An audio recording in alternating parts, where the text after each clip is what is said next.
बाबा बास, बास. गेली 24 वर्ष तुम्ही जे सांगाल मी तेच करत आलो. कारण प्रश्न तुमचे होते. सायन्स घेतलं, इंजिनिअरिंग केलं, MBA साठी फॉर्म तोही भरला. पण कधी कधी तुम्ही मला हे विचारलं की कबीर तुला नक्की काय करायचंय, तुला कशामध्ये आनंद मिळतो? नाही विचारलं, नाही विचारलं.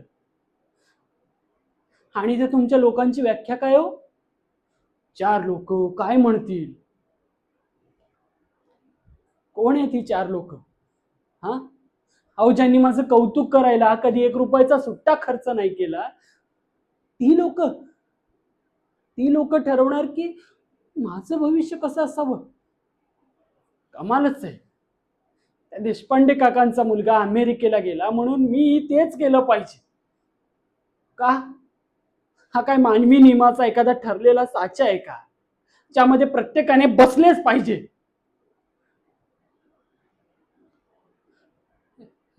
हे हे बघा बाबा, बाबा मला माहिती आहे तुम्हाला खूप काळजी आहे माझी. शून्यातून विश्व निर्माण केले, खूप कष्ट उपसले. तुम्हाला मला आनंदात बघायचंय, सगळं मान्य आहे. पण बाबा रोज सकाळी 9 ते 5 ऑफिसला जाताना ना, स्वतःच्या स्वप्नांचा गळा घोटताना काय त्रास होतो नाही सांगू शकत आहे मी तुम्हाला. बाबा त्या पैशांच्या मागे धावणारं रोबोट नाही बनायचं हो. मला ना, मला रात्री झोपताना हे समाधान हवंय की आज मी जे काही केलं ना, माझ्या आनंदाचं होतं, माझ्या आवडीचं होतं. बाबा हे बघा, मी जबाबदारीपासून पळून नाही चाललोय. मला फक्त 2 वर्ष हवी आहेत, फक्त 2 वर्ष.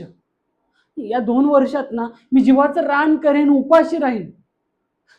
पण बाबा माझ्या स्वप्नांना ना हे असं वाऱ्यावर नाही सोडणार. आणि बाबा, बाबा जर का मी अपयशी ठरलो ना, तुम्ही म्हणाल त्या दलदलीत मी उतरायला तयार आहे. पण बाबा, बाबा जर मी प्रयत्नच नाही केले आणि अशी अशी हार मानली ना, तर स्वतःच्याच नजरेत पडेन हो मी कायमचा. बाबा, बाबा मला तुमची संपत्ती नको आहे, मला तुमचा विश्वास हवा आहे. द्याल तो तुम्ही मला? बाबा, बाबा, यार कसं समजावू मी यांना?